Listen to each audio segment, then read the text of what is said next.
So first off, let's look at the brand. We'll start that, and then we'll go into the arbitrage.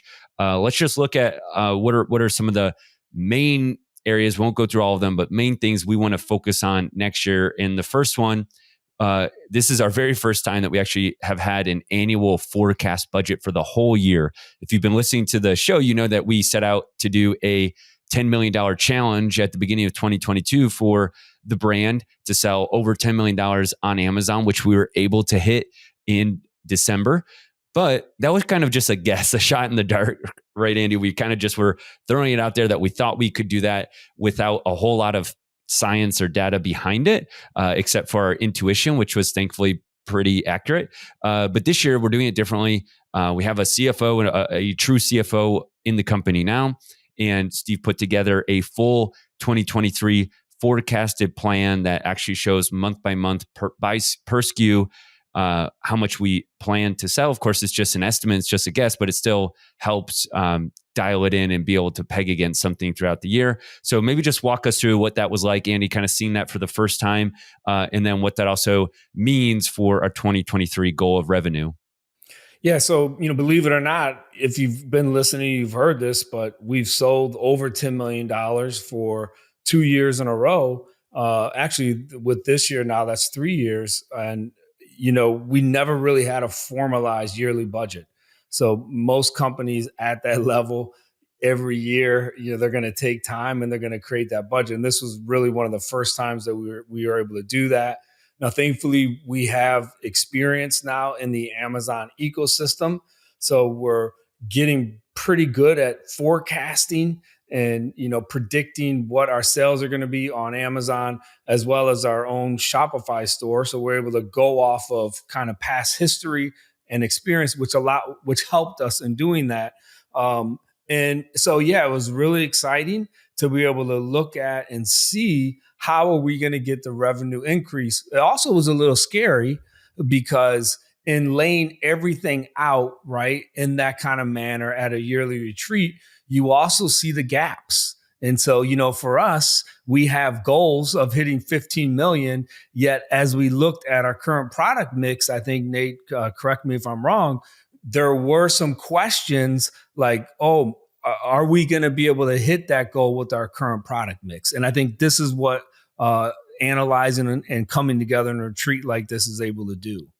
Yeah, so our official forecast does not have us at 15 million. We've actually pulled it back. And part of that's because, just looking at the economy, the macro environment, we've talked about this on the show, but 2023 looks like it could be, there's a lot of unknowns heading into 2023. And so we've pulled back a lot of our forecasts, trying to be conservative. So what was originally a 15 million potential we felt like we could get to was now dialed back. And so we're quite a bit under that. So that's what we're doing for our official forecast. However, you and me still kind of have this 15 million number close that in our head. And so the gap there is where we basically need a lot of new products if we want to be able to get that, to achieve that. And so I think it's still possible because our current product mix is basically showing one number, and we would need to have probably a couple $1 million of extra revenue, which is obviously no small feat, but I also think we've done similar stuff the past couple of years as well. So that leads us to our next point. Number one was just looking at our revenue forecast versus our internal goal. The second thing we said in 2023, we need to do in order to, one, achieve the forecast, but then also this kind of stretch goal that we have is to launch a bunch of new products. And the number that we set, Andy, a little aggressive, is 40 new products. So maybe just walk us through that number of trying to launch 40 new products in 2023.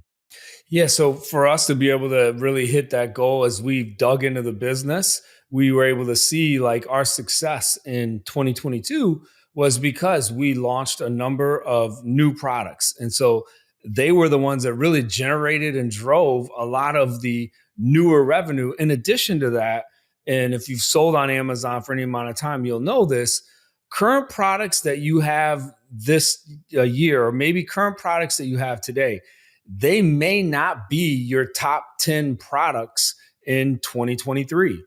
Maybe, it's your top 8 revenue generator or profit generator. 2023, that could drop off to being your 12th best revenue generator. And so because there's always a flow of, moving up and down and what your top, really that's the 80-20 rule, what your top 20% of your products driving 80% of your revenue, you always have to be adding new products to increase overall revenue, but also possibly to make up for those products that may be dropping in revenue, right? And so I think getting together, we were able to see that. And so, coming up with that number of 40, which is pretty aggressive for us and the size team that we are, was a very good reach goal to say, hey, let's launch 40 brand new products in 2023. Yeah. And so a lot of the products that did well for us in 22 are products that we had launched in 2021, actually, right? That we've talked about before.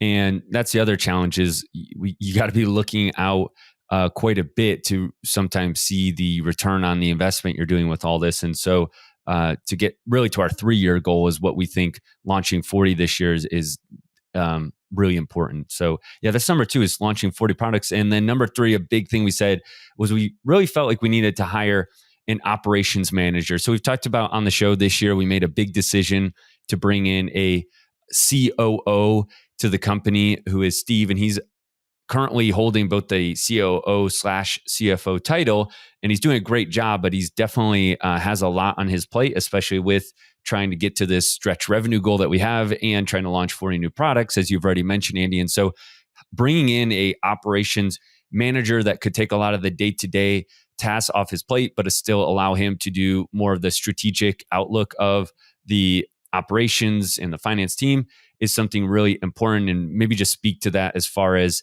kind of just some of the workload that we've seen creep up this year and anticipate in the future. Yeah, the work that he's doing right now, currently occupying both seats, it really is, amazing to see, and so thankful to be able to have him there. But the decision to bring him on has been fantastic for us in freeing us up to do other parts of the business that really need attention in order to scale. So you've heard us talk about it before. The only way that we are going to scale and reach our goal of becoming a $150 million company is we have to have amazing superhero team members who are part, right, of that success. And Steve has been a huge part of that. And so now looking at being able to bring someone on that I think probably will ultimately report to him as well is going to free him up to continue to do what he's doing great at. He, he has multiple roles right now. He's also the CFO, and he's also doing a lot of great work with supplier relations and specifically with our U.S. domestic supplier and building a relationship there, cultivating new products with that supplier. So he's really multi-talented. And so that's always the for me, as we build our team, it's always looking at what are some of the strengths and talents of those team members? What do they really enjoy doing? How can we take less off their plate to really let them do what they're strong at, what they're gifted to do, and really what gives them energy? Because that is ultimately what I think rocket ships, right, your company. Yeah, and what I would say to that is over the last couple of years, I feel like we've probably spent the majority of our time more on the marketing aspects of the business, which I think as entrepreneurs is both a just kind of natural strength and really just what you need, right? We've talked about this before, when you're getting to $1 million and even going from 1 to 10 million, you just got to focus on bringing lots of new products in and marketing them well. But what happens along the way is your operations start to just get crazy. And we've seen that happen where, you're missing stuff. Oversight just isn't there. And then the systems are kind of like Band-Aid patches on top of each other. And so what we're saying here is basically Steve's made this a lot better, but now bringing an operations manager will help kind of just tighten this up even further. And on that note, again, kind of leads us into point number 4 here. Another big goal we have for the brand is to add 6 new channels to the brand. The reason we came up with 6 was because we've been working with the software and a couple of people that it looks like 6 should be a pretty easy, kind of clear number that we can get to. We already have these channels laid out. So we want to add these 6 new channels. But again, like we've been saying, that adds a lot of operation complexity every time you add in a new channel. So maybe just speak to that and tie up kind of the brand planning for 2023, Andy. Yeah, for us, we want to continue to diversify as much as possible, even though Amazon still is the main channel for us to sell in. We want to continue to grow our own website, which is on Shopify, and we want to try to penetrate these other marketplaces with our products. And the challenge has been it is time consuming to upload listings, to track that inventory.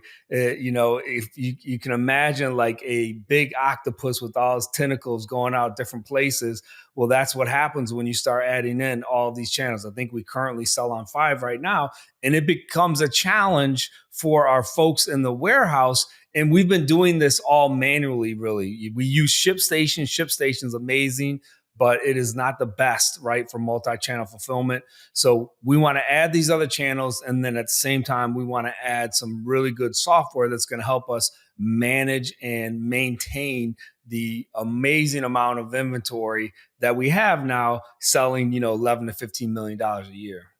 Yeah, so I mean that's kind of a high level look at what we went through, and we did a lot of specific quarterly planning and issues solving last week at Andy's house. But it was a good time. And again, if you have a brand and you aren't doing some form of annual or quarterly planning, definitely recommend it and check out the EOS system. I feel like it's really helping us to be more confident in our planning and going forward.